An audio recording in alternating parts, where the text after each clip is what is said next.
BJP सांसद कंगना रनावत जी ने कहा कि मोदी जी अवतार हैं। कंगना रनावत जी के कंगना रनावत का मेल वर्जन है मोदी जी। न कंगना रनावत को कुछ समझ में आता है ना मोदी जी को।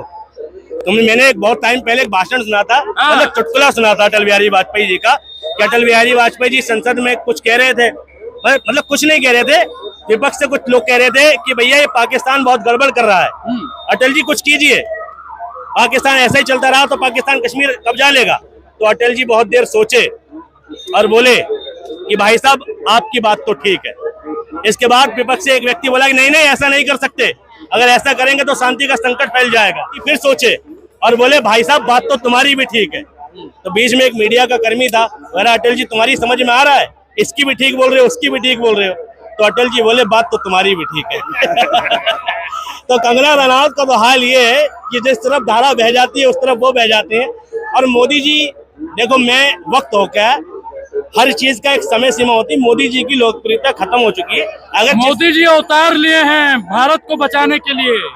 अच्छा, मतलब कौन सा अवतार लिए हैं ये भी तो बताओ। कंगना रनावत जी का अवतार लिए हैं, बताओ मुझे। शिवाजी महाराज की। और सवित पात्रा ने यहाँ तक कह दिया कि रानी लक्ष्मीबाई के पीठ पे जो बच्चा था वही नरेंद्र मोदी। हाँ, अब जो लोग छत्रपति शिवाजी महाराज का सम्मान करते हैं, जो लोग गए थे अकबर रोड पर अकबर के बोर्ड पर पेशाब करने, अब उन लोगों का विरोध दर्ज होना चाहिए कि वो छत्रपति शिवाजी महाराज का कंपैरिजन इस देश में एक झूठे व्यक्ति से कर रहे हैं। छत्रपति शिवाजी महाराज ने अपने जीवन में शायद झूठ कभी नहीं बोला। छत्रपति शिवाजी महाराज ने धर्म के लिए, ठीक है, राजनीति के लिए, अपनी सत्ता के लिए धर्म की बलि कभी नहीं चढ़ाई। ठीक है, छत्रपति शिवाजी महाराज जिस आइडियोलॉजी को फॉलो करते थे उसके साथ सेक्रीफाइस नहीं करते थे। एक हमारे वाला है जो कंगना रनावत जी के साथ जो अवतार समझ रही है, वो तो हर दिन सेक्रीफाइस कर रहा है। वो तो भैया कहाँ कहाँ कुछ भी बोल देता है, चुनाव के हिसाब से सौगात भी बांट देता है ना। तो भैया कंगना रनावत की बात को इतना सीरियस लेना नहीं चाहिए जितना सीरियस आप ले बैठे। अरे सांसद जी हैं, सीरियस कैसे नहीं लेंगे। अरे मैंने सुना था एक पिक्चर आई थी गर्लफ्रेंड बाय चांस, ठीक है, तो इसी हिसाब से ये समझिए कि कंगना रनावत जी सांसद बाय चांस है। ठीक है, होना नहीं था मगर हो गई मोदी जी की कृपा से, सांसद नहीं होना था उनको। तो भैया क्या क्रेडिबिलिटी है कंगना रनावत की, मैं पूछ रहा हूँ इतने टाइम से। शेरनी है, हिंदू हृदय सम्राट है। वही मतलब कंगना रनावत ने एज ए सांसद अपने संसदीय क्षेत्र में रानी लक्ष्मीबाई हैं। हाँ ठीक है, मैं पूछ रहा हूँ कितने अंग्रेज मारे हैं उन्होंने, कितने अंग्रेज मारे हैं आज तक। वो नकली घोड़े पे बैठ के फिल्मों की शूटिंग करने वाली रानी लक्ष्मीबाई जो असली घोड़े पे घुड़सवारी करना नहीं जानती, ठीक है, तुम उन्हें शेरनी बता रहे हो। कंगना रनावत जी से बस ये जानना चाहता हूँ कि उन्होंने अपने संसदीय क्षेत्र में कितने हॉस्पिटल खोले हैं, कितने स्कूल खोले हैं, कितनी बार अपने जिले का दौरा किया है, कितने बार अपने संसदीय क्षेत्र का दौरा किया है, और वहाँ के अधिकारियों से क्या रिपोर्ट ली है। वो बस अपना कच्चा चिट्ठा दे रहे हैं। संसद में कितने कामयाब सांसद हैं वो पता चल जाएगा। रेखा गुप्ता ने अखिलेश यादव को टोटी चोर कह दिया। तो आपने सुना नहीं, एक सपा के सांसद ने कहा था टोटी चोर मत चिल्लाओ। किसको कहा था? गौरव को कहा था ना, जो बीजेपी के प्रवक्ता हैं, कि उसी टोटी से इतना पानी पिलाएंगे, उसी टोटी से इतना पानी पिलाएंगे कि हर छेद से पानी निकलेगा।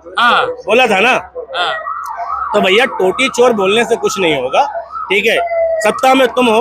अखिलेश यादव ने कहा जिस बंगले से तुमने टोटी निकाली है उसी बंगले से चिलम भी निकलेगी, इंतजार कीजिए, चिलम भी निकलेगी। चिलम कौन रखेगा? योगी जी संत आदमी हैं। यार मैंने तो नाम ही नहीं लिया योगी जी का, बड़ी दुश्मनी है तुम्हारी योगी जी से। मतलब यार ये तो बात गलत है, मैंने योगी जी का नाम नहीं लिया, मुझे बहुत डर लगता है योगी जी से। भाई मैंने योगी जी का नाम नहीं लिया। उस बंगले में तो वही रहते हैं ना। यार भाई एक बात बताओ, टोटी जो चोरी हुई वो अखिलेश यादव ने चोरी की होगी? कह रही है बीजेपी के तमाम नेता कह रहे हैं। यार कहने को तो तुम कुछ भी कहो, वो तो लाइन पढ़ी हमने, कुछ तो लोग कहेंगे, लोगों का काम है कहना। अब भैया चिलम, बाकी तुम समझदार हो, कोई कर्मचारी भी चोरी कर सकता है भाई, है ना। भाई योगी जी के आसपास जितने लोग रहते हैं हमने कुंभ में देखा, ठीक है, कौन कौन क्या क्या पीता है सबका पता है हमें। और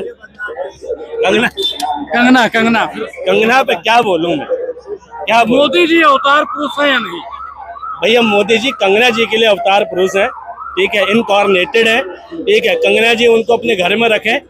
मैं कहता हूँ वो कहते हैं ना कि मरने के बाद भी अगर किसी को सुकून नहीं मिलेगा तो वो इस देश के अंधभक्त हैं। वो अपनी अर्थी से चिल्लाएंगे अब की बार आएगा मोदी, आएगा तो मोदी, आएगा तो मोदी, ठीक है। वो अपनी कब्र से भी चिल्लाएंगे फिर एक बार मोदी सरकार। तो मोदी जी से इतनी नाराजगी क्यों है? 15 लाख नहीं दिए मेरे मोदी जी से नाराजगी। भाई एक बात बताओ, जो व्यक्ति इस देश को खा गया हो, जो व्यक्ति इस देश में भ्रष्टाचार का उजागर, ठीक है, अभिनेता हो, जो पीएम केयर फंड, जो आपदा में अवसर तलाशने वाला व्यक्ति हो, जिसने आज तक पीएम केयर फंड का हिसाब नहीं दिया, उस व्यक्ति से इस देश की जनता नाराज भी नहीं हो सकती। किसके एम्प्लॉय हैं मोदी जी? किसके एम्प्लॉय हैं? जनता के लिए। जनता के ना। लोकतंत्र की अवधारणा कहती है कि शासन की अंतिम शक्ति जनता के हाथ में, और अंतिम शक्ति शासन से सवाल कर रही है कि मोदी जी कोरोना में तुमने पीएम केयर फंड बनाया, उसमें जो पैसा आया वो कहाँ लगाया? मोदी जी कह रहे हैं मैं अंतिम सांस तक जनता के साथ हूँ। भाई यही तो दुख की बात है।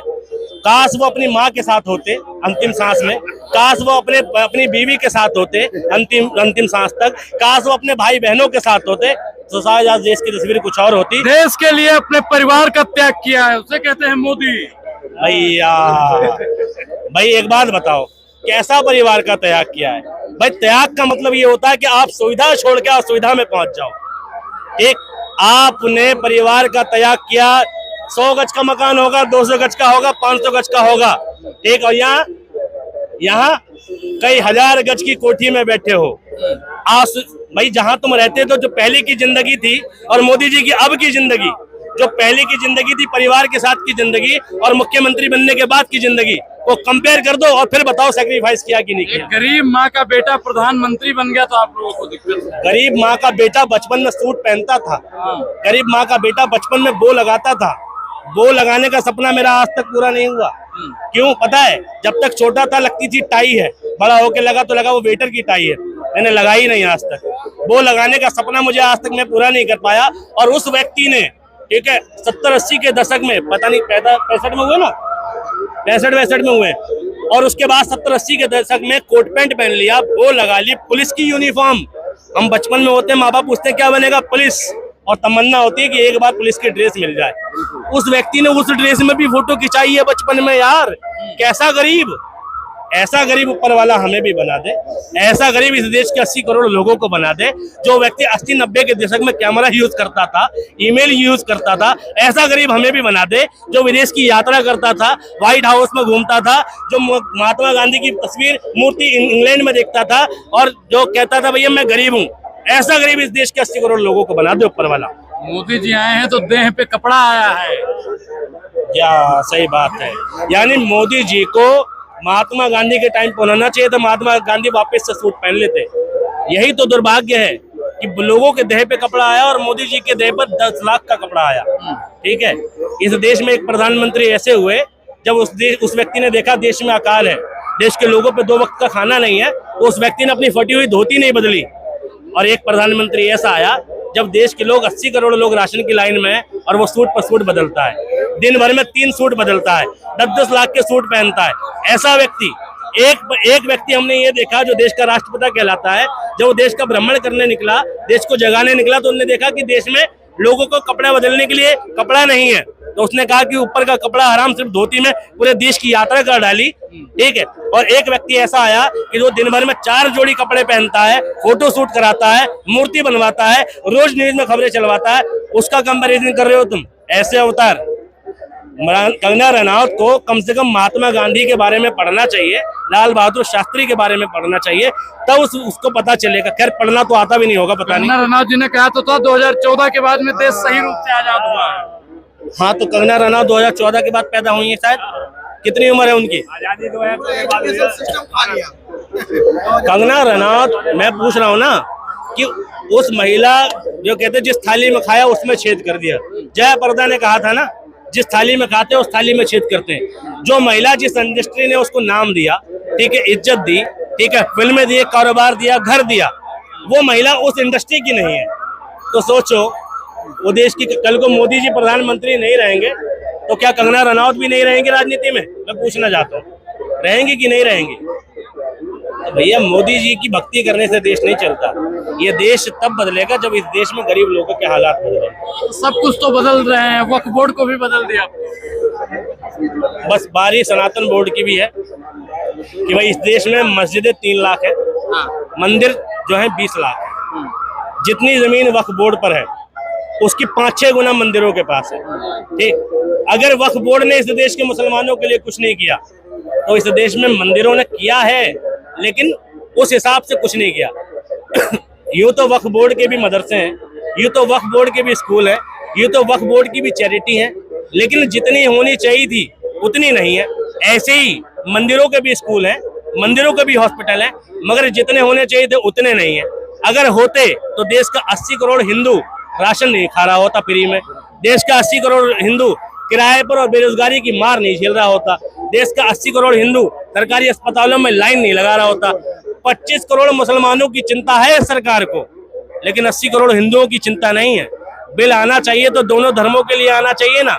गड़बड़ी तो मंदिरों के ट्रस्ट में भी है ना, जिस तरीके से वक्फ बोर्ड के ट्रस्ट में है। और एक बात बताओ कि भाई इसमें डीएम को करता धरता क्यों बनाया जा रहा है? कोई जज नहीं मिला क्या? हाई कोर्ट का जज बना देते करता धरता, सुप्रीम कोर्ट का जज बना देते। हमने संभल का एक पुलिस वाला देखा, उसकी पुलिस की एडवाइजरी कुछ और कहती है, संविधान कुछ और कहता है, पुलिस वाले के लिए हिंदू मुस्लिम कुछ नहीं होता। इसके बावजूद संभल का एक पुलिस वाला अपने दिमाग में एजेंडा लिए फिरता है, सरकार की जुबान बोलता है, राजनेता की जुबान बोलता है, मुख्यमंत्री की जुबान बोलता है और बीजेपी की जुबान बोलता है। संवैधानिक पद पर बैठकर धार्मिक क्रियाकलापों को ठीक है अंजाम देता है, वर्दी में बार बार उल्लंघन करता है, उस पर कार्रवाई नहीं होती। तो क्या गारंटी है कल को जो डीएम नियुक्त होगा वक्फ बोर्ड में अध्यक्षता के लिए, वो सरकार की भाषा नहीं बोलेगा, वो राजनीति की भाषा नहीं बोलेगा? भाई दिक्कत यहाँ पर वक्फ बोर्ड के संशोधन से नहीं है। संशोधन तो होना चाहिए था क्योंकि गड़बड़ी थी, लेकिन संशोधन करने वालों की नीयत से है कि जो काम वक्फ बोर्ड के मुबल्लिग करते आए हैं, जमीनों को बेचते आए हैं, जमीनों का मिसयूज करते आए हैं, वही काम अब सरकार करेगी। तो क्या नीति और नियत दोनों खराब थी सरकार की? संपूर्ण रूप से। अगर नीति ठीक होती तो इसमें भैया गैर मुस्लिमों की एंट्री और भैया डीएम की एंट्री ना होती, इसमें न्यायिक प्रक्रिया की एंट्री होती।